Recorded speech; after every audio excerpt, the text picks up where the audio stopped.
Yeah, they're there. They're here. Oh my gosh, they're here, guys. Ladies and gentlemen, thank you for being here for our final panel of Friday night, Monsterpalooza. Hope you had a great night. And this is a great way to end it, yes? Yeah!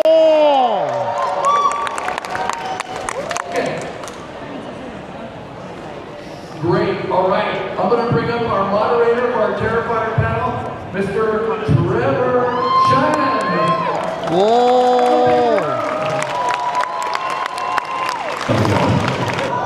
Trevor! Hello, my name is Trevor. I'm with radio station KROQ here in town, the creative director of the Voice of Distinction. I'm also with Bloody Disgusting, host of their Brew podcast. And again, thank you so much for being here. So, all right, tonight we are celebrating one of most likely the biggest success stories in horror history, a franchise. Yeah! The tiny independent film built outside the studio system, fueled almost entirely by word of mouth, practical effects, and an uncompromising vision. What began as a cult discovery exploded into a worldwide phenomenon. The latest installment became the highest grossing unrated film of all time. More than 90 million. Top the box office, peak major studio releases, and helped cement Art the Clown as one of the defining horror icons of the new generation. Without unforgettable characters, you're going to meet some of them tonight. One man transformed Art the Clown from a terrifying practical effects creation into a horror legend, Mr. T. Howard Thornton!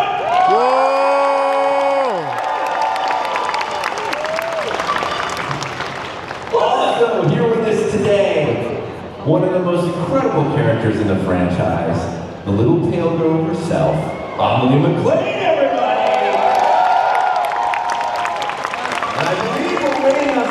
We're at the dining table right now, but we'll start right here.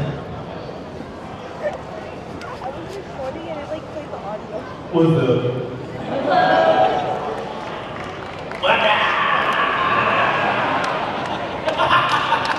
The power! All right, table, we'll start with you. When you first started talking to Damien about the character Art the Clown, how much of Art the Clown was fully formed before the conversations even started with you? Well, I was not the first actor to play Art. That was Mike Gianelli, who played him originally in All Hallows Eve. And I wanted to take things a little bit further with the character because my background they had asked for in the audition. They asked for people that had, oh, there's Sam! Sam!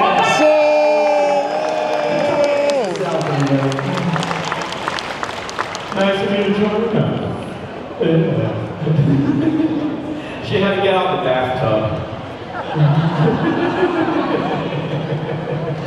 But anyway, yeah, so I had already played him, and they were looking for someone that had clowning experience or physical comedy experience. And that was my background.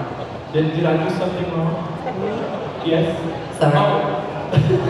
It's Mama over here. But anyway, so yeah, I was like, this is perfect for me. So I talked to Damien, and we were kind of like going through it all like together. Where I was like, tell me about this character. Like, what is his background? What motivates him? What's his origin? And he's like, let's come up with that together.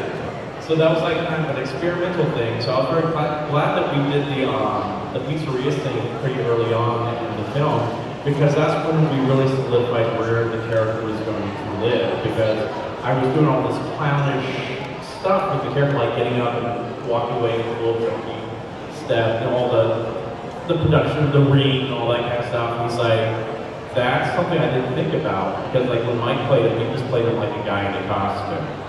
And I wanted to take that, well, he's a clown, and I think that will separate him from all the other silent killers out there. If there's more clownish aspects to the character, that physical comedy, the broad facial expressions, I feel like that will separate from the rest of that pack of silent killers.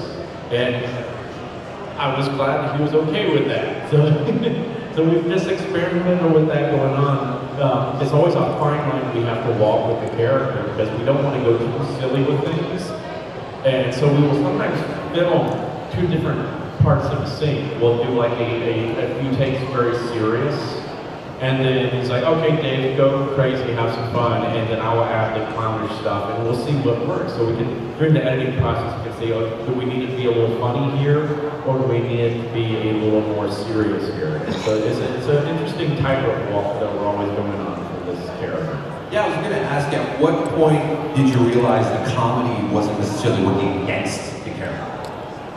Like comedy's against the horror of the character. It depends on the scene. It depends on the moment. Like the scene where he takes a gun out and kills Tara in the first film. That's something that Amy's like, I don't want any of this to be funny at all. I don't want any emotion on your face. It's just you're furious. You're just done. I'm like, cool, let's do that. So sometimes he knows exactly where he wants art to be serious, but like, there are other times like, let's just let his fun side out. That's usually when we just fucking with people out in public, which are always my favorite things to film, like the pizzeria scene, the costume shop scene, and of course the bar scene, the mall scene. I mean, that was a blast. So yeah, fuck that kid. And Samantha, I've never had an opportunity to speak with you before. It's so nice to be able to. Lovely to hear you. It's awesome. So, talk to us about your entry into the franchise, meeting Damien for the first time, and kind of what you knew about Victoria as this was all starting. And did you ever imagine that she'd become such a central character? Oh man, I tell people this all the time when I read the script. I didn't grow up in the horror genre. I knew nothing about slasher, so I read it, and Damien literally writes what you see.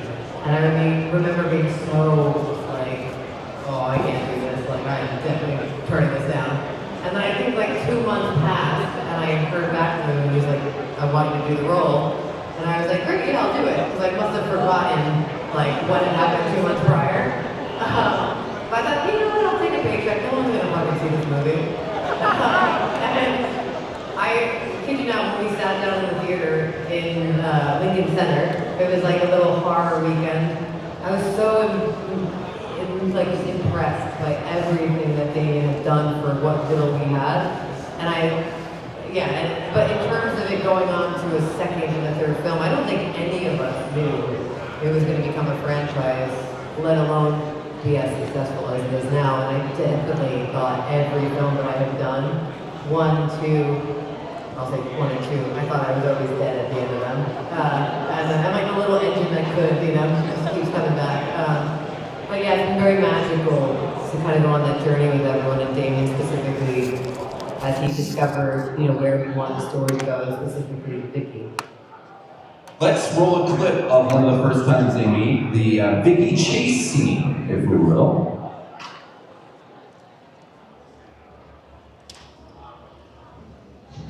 So young.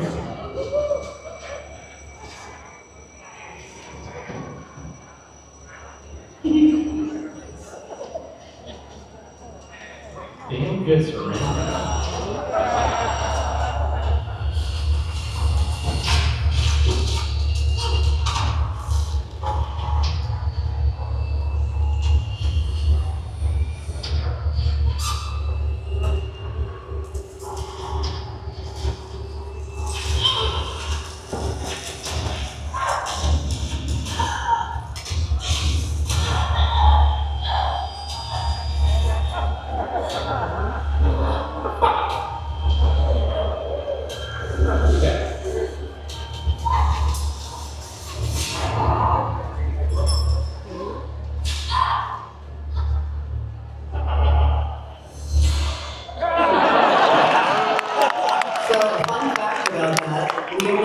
Plastic bags, which I don't know why we only had 2 plastic bags. He could have had 20 plastic bags. It probably cost nothing, but we had 2 takes to get that. And I thought, I got this, it's gonna be easy, and I panicked so intensely that I ripped it off immediately. Davey's like, okay, well, don't do that again. We have 1 more plastic bag. Yeah, and also the new bird part, that was just me messing around, being funny on set, and they're like, we gotta do it again. I'm like, fuck you. And they caught that and they decided it was funny. I was like, hey, we'll keep that in there. So I'm like, great. How do you guys choreograph something like that that looks very dangerous? It was real. It was real, right? Well, you said you freaked out at the bag, right? For the first time they did it. Is that why? I was very young then, so I was very naive. I'm like, yeah, but it's plastic. I was that actor who was like, I want it to be real, so really choke me. Like, really, yeah, I don't want to act. You know what I mean? That was. And now I'm older and I've become a hypochondriac, and I'm like, okay, I could probably die, so let's not do that. But no, we were very indie, so it was everything was talked through. Damien's amazing, always checking in to see, are you comfortable? This is what we're going to do. How do you feel? So I always felt taken care of. And yeah, the adrenaline just pumping. But yeah, you knocked it out. Yeah, we also had if it was getting too much for her, she was going to just whack me. Like a safe word. Yeah. Because that wasn't a safe word because there's no way she could talk, so she was going to just tap me. Also, the truth is the first time I did it, I immediately ripped it off. I mean, I had to, that's the thing, it was the temptation to not rip it off was the hardest thing. I was always in control. When people talk about Victoria, they usually talk about art, trauma, possession, transformation, but I've always kind of felt that the tragedy of Victoria is terror. Do you think Victoria ever truly recovered from the loss of her sister, or is every version of Victoria that we see carrying that loss?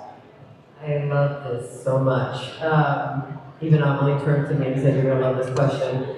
What I really love about the Terrifier franchise is the fact that two of the main female characters are Vicky and obviously our final girl Sienna, and you have two women who undergo immense trauma.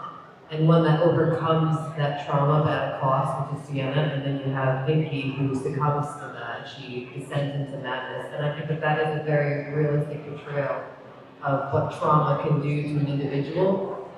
I think the trauma for Vicky specifically is not only the loss of someone that she loves more than anything in the world, which I think I can identify with. I have brothers that I absolutely love, and the idea that something could happen to them in that way, especially, it's horrifying. But then it's also that compounded with her identity really being taken from her, not being able to look in the mirror and remind herself of her strength.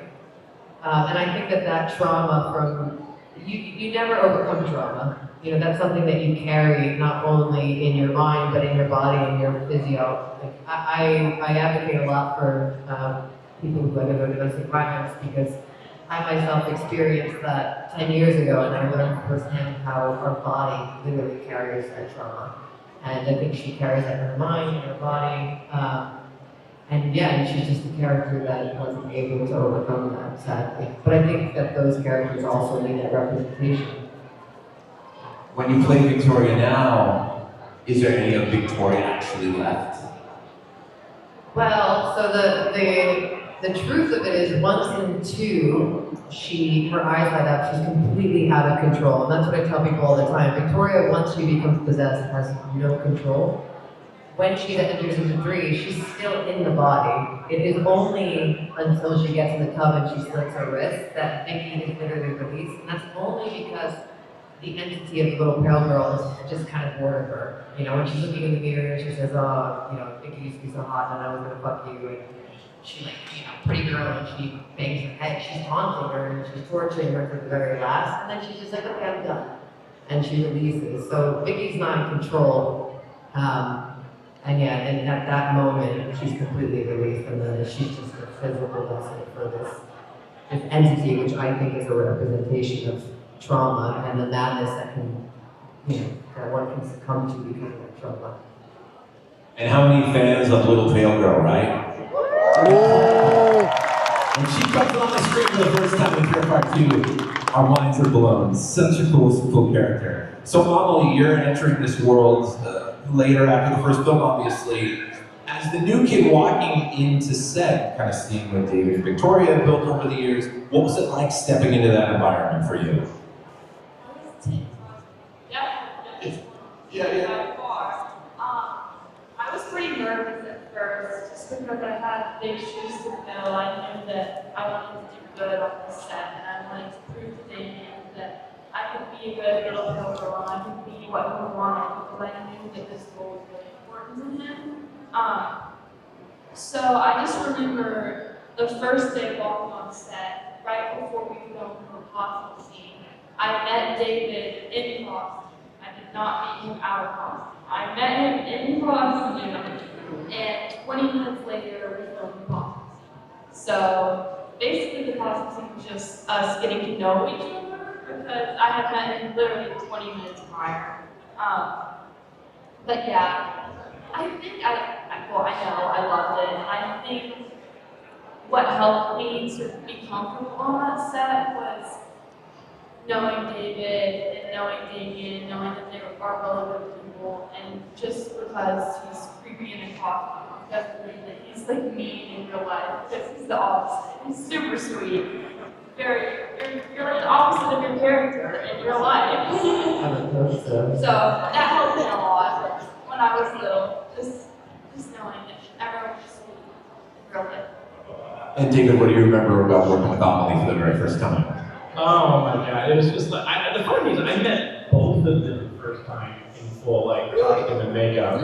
Like, No introduction. By design? Did they want that? I know, it's just how it happened. Just like, Sam. Tell the truth of what scene I met you in makeup. Yeah, the first time she really met me, because we briefly met one night where she was coming in to do some stuff, and the first time she really met me was when I was in the full, like, the meow meow. Oh. Like, I'm like, hi, I'm David. Nice to meet you. And I'm very cold right now. I'm sorry. Welcome to Terrifier. It was interesting. So no, it was like the first time I actually met Sam outside of just myself, because she showed up to set at the same time I did, and I was talking to her, and she had no idea who I was. And I was like, it's me, Dave. She's like, oh my god! So it's kind of weird way to be introduced to your co-stars in full makeup and costume. So I'm like, we just played. It was just like, hi, let's just do this. Let's play with this dead box. Well, you're really good with kids. What's that? I said you're very good with kids, especially in the I used to makeup. be an elementary school teacher, so it's like, yeah, they had me in charge of kids. So, yeah, in Alabama, so you take that for what it is. But yeah, so it was just fun. It was just, we had a lot of fun. There's so much not deleted, but just unused footage from that scene alone. We were just doing all these weird things with this costume. Like, I was doing a puppet show with it. And I was pitting with some dogs, so that's why I had to stick it at one point. I was like, playing fetch, and of course I'm just lying there, just not moving. Then I'm like, play dead. Hey! Like, we were just having fun with this thing. And it's just like, it was just been Jonathan just standing there for 5 minutes going, until we throw it at him. So it's like, he was like, well, we gotta cut some of this out. Oh. Amelie, what was it like getting into the makeup of the hotel? Have you ever done anything even closer remotely to that before? No, I had not. It was a very big process. It took about 3 hours to get the makeup. I had sclera contacts, which cover your whole eye, and they're extra thick. And so I had to have an eye contact specialist on set at all times to numb my eyes and put the contacts in and take them back out. And the thing that was hard about that is those type of contacts can only stay in your eyes for about like 20 to 30 minutes, because your like the tissue cells in your eye will start to die because they don't get oxygen. So they have to like keep taking them out and in, and then Damien would be like, oh sorry, like we need to film another scene. I didn't like how that one turned out, so I'm moving back in again, back out. And the hair was a whole other process. That was my real hair. So just the knotting of that was a whole thing. And then we would finish filming in like the middle of the night, and I would have 2 hours of detailing to do. And I'm Tinder-headed, so, but it was worth it. It was amazing. I put the process, the end, what am I trying to say? The end Process, the end process. The end result. The end result. The end result was worth it. They glued hair on my arm. that's something that not a lot of people know. I have people in my Instagram comments that are like, you have really hairy arms. Like, it was not actually my but yeah, just a lot of different Easter eggs and little small things that. Her teeth are like reversed too, like hers are the teeth of the lower teeth and the lower teeth of the upper teeth. Yes. It's yeah. At one point, I'm not sure if it made it, but I had teeth on my fingernails. Yes. Forgot about that. Yeah. I don't remember seeing it. Maybe you can see it in like a scene or two. I'm not sure, but I remember that was like a prototype at one point. I had like teeth growing out of my fingers. Damien's genius comes up with all these elaborate ideas, and that results in a long makeup process. All right, we're gonna shoot back to Terrifier 1 and watch a clip, possibly one of the most important clips in the Terrifier storyline, I would say. And it's the one starting with at the morgue. You got anyone rolling the clip? At the morgue. For 15 minutes to finish your first watch.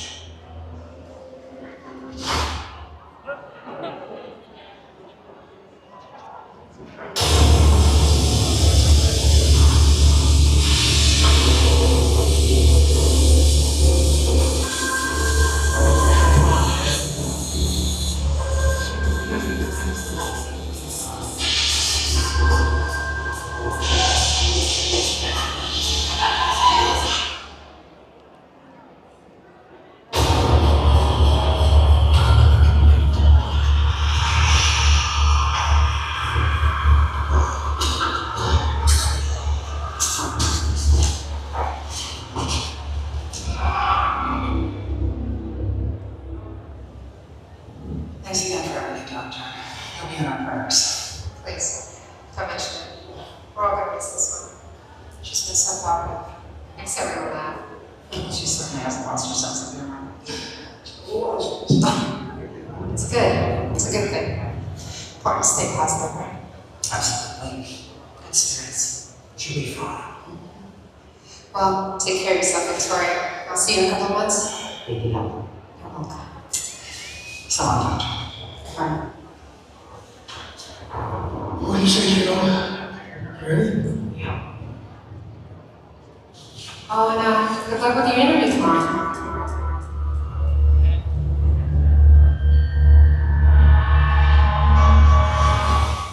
Oh yeah. So Samantha, this is kind of the moment that Victoria's life effectively ends, not physically, spiritually, emotionally. Everything you know about the world has been shattered at that point, that character. Did you see her as a survivor at that point, or as somebody who already began transforming into something else? I do believe that we all have that survivor in us, and I do believe she was holding on as long as she could. You know, that end clip is before, obviously, she goes on the news reporter show. And what we learn on that show, or the show, the news reporter, what we learn is that in the time that she left the hospital, she was isolated and she was also ostracized. So not only did she go over, she lost her sister and she was dealing with the actual trauma from that, but people also, instead of coming to her aid and giving her love and showing up for her, they actually basically pushed her away and she became isolated with her trauma alone, which is another very real thing. So I believe she's a fighter. You saw it in Terrifier, but I think all of that as the basis and then compounded, because there's just so much cruelty in the world, and she experienced that firsthand with the reporter, which is obviously the moment that she snaps. I think that moment is the beginning and the end, I think, and along the way she's doing everything to keep it together. And in this scene at the beginning, obviously, Art spends most of the movie having the most evil, twisted fun imaginable. But when he comes back there, it almost has like a mythological feel to it. Did your understanding of the character and the trajectory completely change when you read it? Oh yeah. That's actually a scene we added later on too. That wasn't originally supposed to be there. We just decided to add that after they did a first test screening in 2016 at art festival, Colorado. And they're like, we want to add some more stuff. So they said, let's put a code to your film. So we added that whole more scene. And I like it because, like, oh, in case we ever want to make a sequel, make people think, hey, he's coming back now. Because in the original script, he was just dead. And then there was just a guy dressed as a clown and he kills himself at the end, which is a pretty interesting way to go out too. He went out on his own terms. But and that's where I feel like before that, Art was a human being. And then he comes back from the dead as something more. There's something else inside of him now. He's more powerful. There's something else. And I think we're going to find out probably more about that in part 4, which I'm excited to dig into. At that point, was Damien already starting to think about the genesis of the character, and was it a little bit of too kind of steeping in there? Probably by that point, because when we were filming, we were always like, you know, it might be fun to do a sequel to this. We don't know, so we're always just kind of brainstorming ideas just for funsies. If we ever got that opportunity, it's like, yeah, let's go ahead and just put the little breadcrumbs out there in case we actually can make a sequel to this. So it was there. I was kind of always hoping that we would be doing more sequels because I like the character a lot. I want to do more things with him. I thought there's a lot more stuff we can play with him. And play with that universe in, so I'm glad we've gotten that chance to do that. It's fascinating too. So, well, by the time Terrifier 2 comes around, Amelie enters the picture right at the beginning, and the franchise really expands beyond that slasher film and turns into some more elements of fantasy are brought in and supernatural, and of course we meet Pale Girl. What did Damien tell you about the character? Who or what she was? You know, we've heard. Damien never really fully explains her. Some fans think she's Emily Crane. Some think she's a demon wearing Emily Crane's face. Some think she's something even older. What was Damien telling you at the time? No. Nothing at all? I know as much as you guys do. I have my own theories. I really like the Emily Crane part. The theory that she's Art's past victim and she's come back in the Pilgrim's body. Also a theory that she's Art's daughter. I don't know. I'm trying to think of what else. There's a theory that she's just a figment of his imagination. Some people think she's the devil. All the above. Literally, it could be anything. And I think that's part of why I enjoyed playing her is because I didn't know exactly what she was. I think if I had been told specifically what she was, that might have limited me a little bit. Like, I think the fact that I had no clue was part of why I played her so, like, creepy and just deranged, because I didn't know what she was. So I kind of just thought to make it up as I went. I always had a theory too, and I have no idea what he was going to do with this. But I always say this to him way back when I read the script.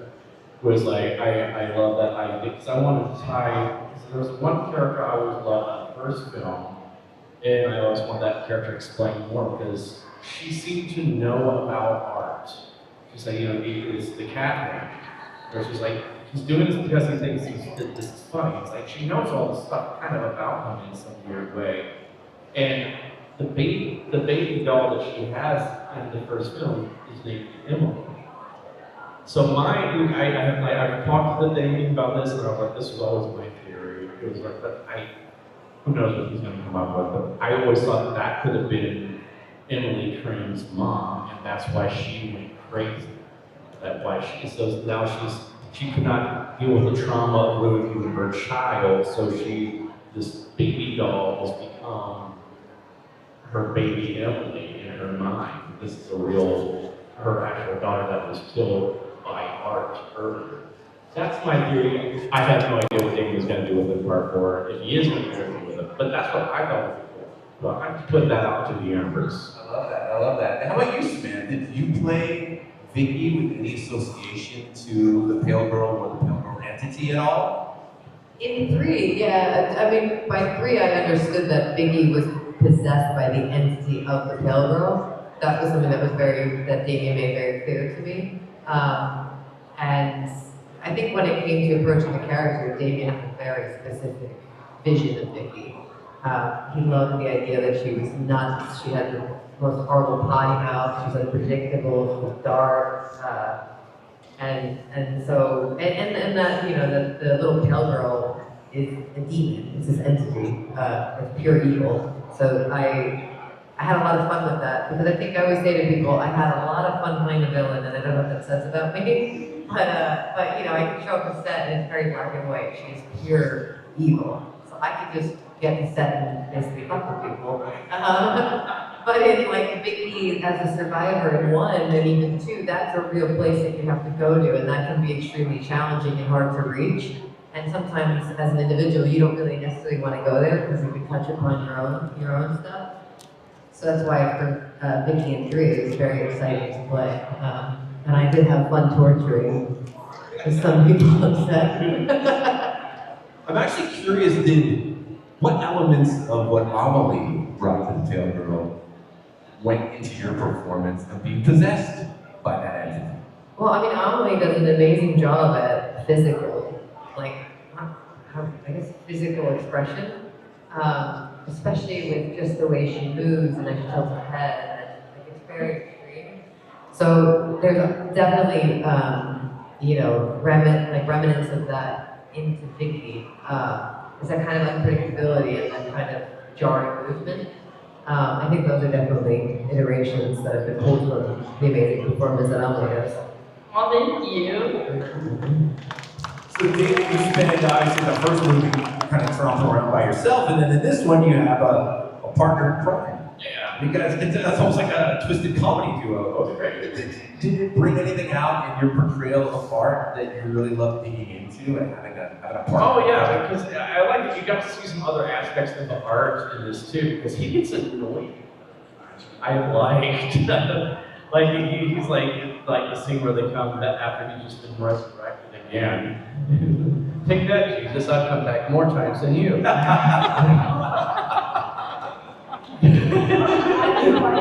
Here comes the lightning bolt. But it's like he's tired, and she's over there just honking the horn in his ear, and it's this beautiful callback to the first film where Art does it to Victoria, and he's honking at her. It's just like, I love that now he's getting annoyed. I was like, oh, will you stop it? It's like, I have got a headache right now. I literally just got my head reattached to my body. Will you just let me chill the fuck out right now? And I just love that bit. It's just like, this is great. It was those little things, because it was not like they were totally buddy. It's more like it was just like this, they have to work together, and it's like this, like, he's a lone wolf type of character. It's like, okay, I understand this. This entity is what has brought me back from the dead twice. I need to partner up with this thing. But it's like, there's a whole, like, goals that he's given, direction that he's given by this character. He's like, he likes to just cause chaos. It's like, no, you gotta get to work, you gotta get Sienna, it's like, okay, whatever, fine, I'll do that too. But can I get something on site, please? Can't blow up a mall of kids, that'll be fun. Can I please?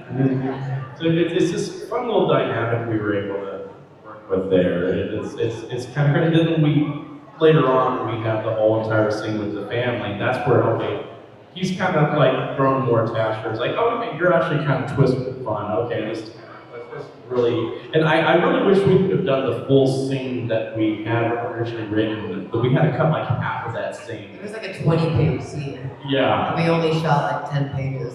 It went to some dark places too. I was like, how are we going to get away with what we're doing to Gabby especially? That's just a lot. I don't want to say any of that stuff because it might be in part 4. I have no idea. But we did some horrible things to just torture Sienna while with Gabby and everything. It was just bad. I love that they all thought it was bad. I was like, what were they about this? I'm not telling you because it might be in part 4. I guess it was bad, but it didn't seem that bad when we were doing it. Maybe because I was the one who was doing it. Yeah. We had fun though. It was fun. It was just like, there was so much more that we were going to be able to do together. And I was like, oh my god, this is insanity. I thought the laundromat scene was brilliant. Brilliant. The interplay between you two. What do you remember about filming that scene? Cold. Yes. Yes. It was so good because we had to turn off the heat in there because it was so loud and all the sound, you know, what was picking up all the bzzz, all that. So like, we got to turn off the heat, Dave. We're sorry. I'm like, but I'm basically naked. I'm like, great. So I was just more concerned about being cold and also just not being inappropriate around a child. So like, all the stuff where I'm not really wearing anything, she wasn't there for it. I made sure, like, I do not want, I would feel so awkward having a child on set or anything like that. I'm like, this is awkward. So I was like, so they said she was done for the night, and I'm like, okay, David, time to get out of your clothes. I'm like, oh, yeah. So like the facial exchanges and you guys would change, she wasn't even there for those? For some of it, like when we're doing patty cake and stuff like that, yeah. But a lot of that was like, no, that I had pants on, thankfully, so I was like, yay. But it was a fun, crazy night, though. I remember having fun with the eye poking. Yeah. That was super fun. I don't know why. I just remember a strong memory of just having fun doing that whole part of it. Oh, I also had the cops come that night, too. You did. Yeah, every single film, there's been something involved with the police showing up. I'm like, oh, God. What state were you in when the police came to the laundromat? Wearing my underwear, and that was it. And it's all because there was a scene where, like, you know, where I'm walking in, so we're doing exterior shots, and by that point, people were starting to go to work. It was early in the morning in New Jersey, and someone apparently had called the police and said they saw a clown covered in blood going into that laundry. And so we're sitting there, and it's doing the whole scene where I'm just doing the patty cake where she's not there, and I'm just doing it to the air, and all of a sudden, whoop, whoop, and you see this cop car show up, and I'm like, oh, shit. There's a story about the first film where the SWAT team showed up, and I was like, oh, here we go again. I'll get there too. So yeah, I'm like sitting there, and I'm like, oh, and Piggy's like, Dave, you know, it'd be really funny if you just totally go and fuck with the police right now. No. And this female cop that comes out, I'm like, oh, great, even worse. Here I am like this. And she comes in, she's like, so we hear that there's some clown covered in blood in here. And I just kind of leaned forward, I got the newspaper covering me up, and I'm like, hi, it's me. She's like, can you stand up for him? Like, you don't want me to do that right now. She's like, oh, I see why we were calls. Like, you're filming a movie? Yeah. So that was fun. In part one, they showed up the night that we were doing the, there was this like very Jerry Springer argument going on outside at 2 o'clock in the morning, and I was bored while they were doing Terror's Death in the other room, shooting her in the head.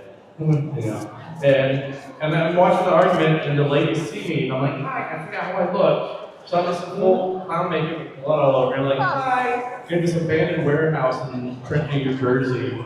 And so they're like, they run off, and I'm like, oh shit. And about 15 minutes later, Dave and our producers come in, and they're like, hey, Dave, we got somebody here that wants to visit you. And I'm like, oh, at that time, like, our producer had just been doing some work with Tom Sizemore, and I thought he was going to visit the set. So I was like, oh, sweet, okay, well, just tell me when to come out. I'm like, okay, well, don't come out to it. Okay, I'll come out, when you tell me. And there's this, like, roll-up garage door, and so I'm, like, waiting. They're like, Dave, come out. I'm like, okay. And I'm like, I come up, and it's, like, 15 of New Jersey's finest. And they're, like, full riot gear. Like, they had the shields, they had the assault rifles, I think a guy had a grenade launcher. I was like, and my butt just puckered. It was like, and I was like, this is where I die. And I just like put out this little, what's up, guys? And there's silence. And I'm like, oh, shit. And then they all just start laughing. And I'm like, oh, they're like, yeah, man, if you didn't come out first, we would have shot you inside. I believe you. Because our porta potty was out there. So I was so glad I was not using that porta potty. I gotta go back in. That was scary. The one of the guys was afraid of clowns too. And so they're all wanting their pictures like, hey, go over there with Joey, get a picture with Joey. He's like, no, man, I can't do it. No, wait, like, we got a rocket launcher on you. I think you're gonna be fine. So that was great. Then part 3, I don't know if it knows, because the bar we filmed the Santa scene in. So we didn't notice the whole time we were filming there, and we're making jokes about the fake ice snow that we were using because it looked like powder of some sort, if you know what I mean. Got it, yeah. And we're all joking about it. And we didn't realize because later, like months later, Damien, one of Damien's friends, worked for the FBI. He's like, yeah, we've been watching you guys film Terrifier 3. And we're like, what? That's the largest drug bust in Staten Island history. And it was at that location. That they had that whole entire place under surveillance. So they were watching. And we're like, we had no idea. But we would have these weird people show up at like nights and they were for security for the club down there. Like, but there's no one coming to this club. So like these people just stand there like, yeah, we give you security. I'm like, this is weird. I had no idea. So what's gonna happen in part 4? I remember in part 2, we were in the club, like the club scene where I pop up and Sienna sees me, and we're using like the smoke to make the scene look smoky. And we accidentally set off the smoke alarm and it called the fire department on us. And I remember Damien was like freaking out, and they were trying to call him back and be like, no, we were just using the smoke. But I remember that. It's incredible, guys. Indie filmmaking, right? I can't write this stuff. I was like, oh god, Ice is gonna show up in part 4. Sure. All right, I think we got another clip. This is Vicky with Art's Head. We got Vicky with Art's Head. Oh, fuck.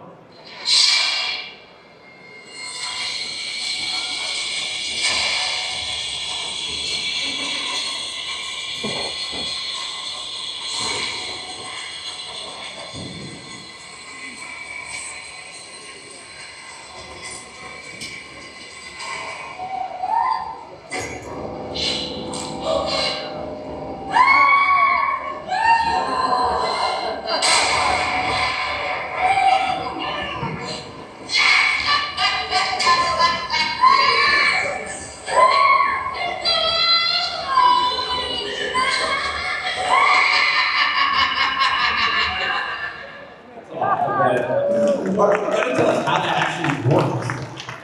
Was that a puppet art head or was it? I held your head at one point. Oh, yeah, like we had a head that was actually lying there in her lap, and then because it had the stuff connected to the tubing and stuff like that, and then I had to also like lie down in the exact same position, and they filmed my face, so they digitally put my face on the fake head that was there. Yeah. Now, that scene wasn't supposed to happen. That wasn't how it was originally filmed even. No, because I wasn't supposed to birth your head. Yeah. I was supposed to die too. Yeah. Because he was going to come out of the back of my head. We actually filmed it with Chris Jericho. Yeah. Where? Yeah. We had filmed all of that, and David didn't. I think they just finished editing all the footage of the face, and then a little movie called *Malignant* came out. And I'm like, dang you, James Wan? Because we're like, oh crap, we're gonna have to redo the whole entire ending and everything. And we're like, how are we gonna do this? And it was our costumer, Olga, Yeah, Olga. Yeah. that came up with the idea. It's like, well, why doesn't she just give birth to his head? And I'm like, It's pretty extraordinary. yeah, and I'm like, that's pretty messed up, but that's awesome. And that changed the whole I trajectory. think she was joking when she said it too, though. And Yeah. David's like, ah. That's really good. That's great. That's what we did. That's why because we're going to have to kill off Vicky at the beginning of part 3, and we ended up. Oh yeah, I remember getting that email. And he's like, "You're gonna have to come back to set." I'm like, Jesus Christ. No. Yeah. Obviously, very happy that I did. So yeah, and we actually filmed another scene that didn't make it into part 3 where she reattaches my head. Oh Wow. Yeah, and it Who's spent a whole day doing that too. I think that was also a few people on set, even Olga's favorite scene that we had shot, even just like visually, because it's literally me Yeah, like hammering your head onto your body. Yeah, it's like I have my decapitated body there, and she like sticks a fork into the stump and like slams my head down on top of it, and then puts all this duct tape around. So you see the duct tape on my neck in the subway scene. It just didn't make it into the film for like timing reasons or something like that. But I love that scene. It's a great moment, but I think like in terms of editing, it just made sense to like cut forward in time. Otherwise, it just kills the momentum of the movie, right? Because you've got this one scene, but it's jarring in terms of pacing. Samantha, two questions for you. First, I guess as an actor, to go from survivor to be a vessel for the horror, did you find that liberating or terrifying as an actor? What did that feel like to be able to take your character? I find it extremely liberating. I think that I always joke with people at the table that I very much am like a people pleaser. I want people to feel good, to be happy, I never want anyone to be upset. So my whole life has always been like kind of, so to come in and to play a character where I get to like get out all my female rage and get all my, or anything, any little, I think there's definitely like something that I'm probably exercising that is deep within me. So there's a liberation in that aspect. And also it's just really awesome to be able to be in a horror franchise and to be lucky enough to play one of those roles, let alone two. Oh wait, so sorry, the question was it liberating? And then, okay, the other side to that was I really do understand like how the mind is a very delicate place. I mean, with my own experience, with my own trauma. So I remember with Vicky, also growing up Catholic, I mean, we didn't even have the word devil in our house. So I was like, all right, we're not summoning the demons into my own brain. So I definitely went into 3 allowing myself to have fun. I think that was like something they always told us in like acting school is have fun, have fun. I was like, okay, whatever. And I'm like, okay, I'm just gonna have fun with this. I'm not gonna allow myself to go, I don't wanna say method, because I very much do believe in like being in the role, like deep diving into someone's history, knowing every answer to every question, even if you never see that in a movie. But I think in regards to this, and just like I said before, it was like black and white. So I just like, you know what? I'm not gonna go there mentally. I'm not gonna like try to contemplate the evil and go too deep. And I'm just gonna have fun and just keep it there. And what are the challenges of doing that with that crazy prosthetic on your face? Can you see anything out of that? I'm legally blind while we're filming, so the makeup up until the bathtub scene in 3 is a 2 to 3 hour process, and that's just a face prosthetic, full face prosthetic, and a neck prosthetic. In 3, after the bathtub scene, all those years later, that's a 6 to 8 hour process. And once I have that face on, I can see my whole left eye is completely covered, and it's one full piece, and I can see that much until I pop the eye onto the prosthetic, and then it's like looking through a very tiny straw. So I'm legally blind for like sometimes 12, 20 plus hours on set, and it is very difficult to navigate, but also even sometimes to be in a scene with someone, because what looks good to the camera doesn't always look good for me, and sometimes I have to cheat my head. So instead of like looking at Lauren in the scene, I'm staring at like a C-stand, or I'm staring at like, you know, the wall, which is a whole other interesting thing. You have to go somewhere in your mind in order to do the performance. But I also think the aspect that was really beneficial of going through that process, by the time I got to set, I was like right at the edge. So I definitely always joke that I was pushing that into my performance. So yeah. All right, well, one last question as we're coming to the end of Monsterpalooza for Friday here. David, where are you hoping that Terrifier 4 takes Art as a character and the opportunities to flesh him out and do even more crazy stuff? Oh God, I just want to see him go crazy. Like fully just unleash in this next one. Because I mean, I feel like in this, I loved how part 3 ended. And that's the one thing, because David wrote, I think, about 14 different versions of part 3. And the one thing I was like, do not change the ending where Sienna and Art are. Because I love that they are both weak into the movie. They're both in a desperate place where they have both lost something very important to them, to their survival. And I was like, I like seeing Art being vulnerable for once and being scared. like, oh crap, because, you know, basically his power source just got kicked out there. So it's like, oh crap, great, I'm basically human again. I'm without power. So I feel like he's got a real sense of urgency going into this next film. And I think that's going to make him more dangerous. Because usually when an animal is the most dangerous, it's when they're cornered. And so I'm very interested to see how he's going to respond to that in this next film.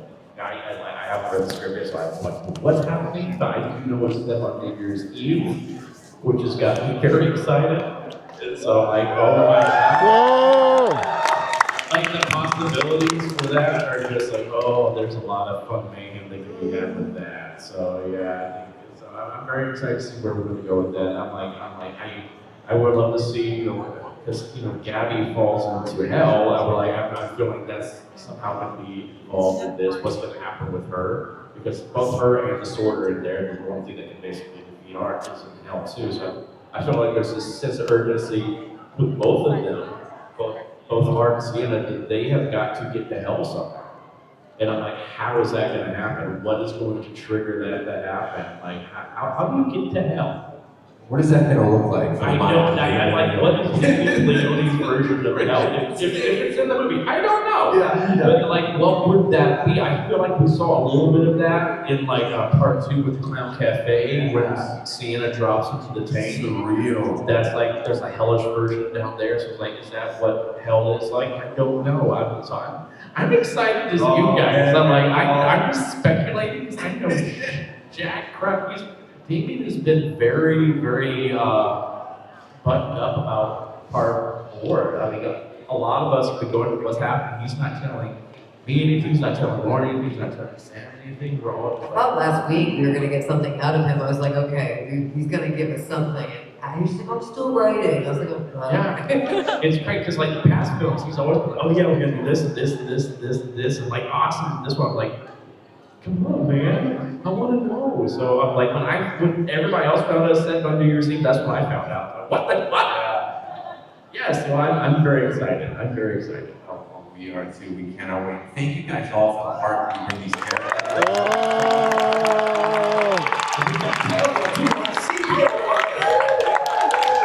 Thank you so much for joining us for the con, all right? Have a good night. That's it. Thank you. All right, ladies and gentlemen, we'll see you here tomorrow at 12 noon for our first panel of the day. Thank you so much.